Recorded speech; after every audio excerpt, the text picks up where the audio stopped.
How to enable split screen on any Android phone. Hello everyone, this is Max. Welcome back to another tutorial video. So let's start without wasting any time. Also make sure to watch this video till the end. First of all, open up settings on your device. Now tap on the search bar and type split. Now under accessibility you can find split view. Simply tap on it.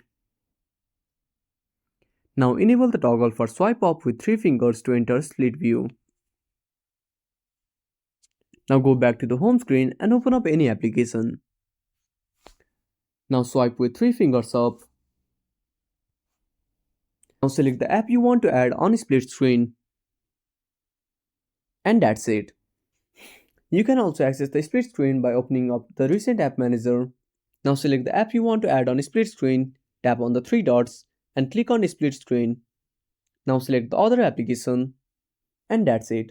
Thanks for watching. Make sure to subscribe our channel and hit the bell icon. See you in the next video.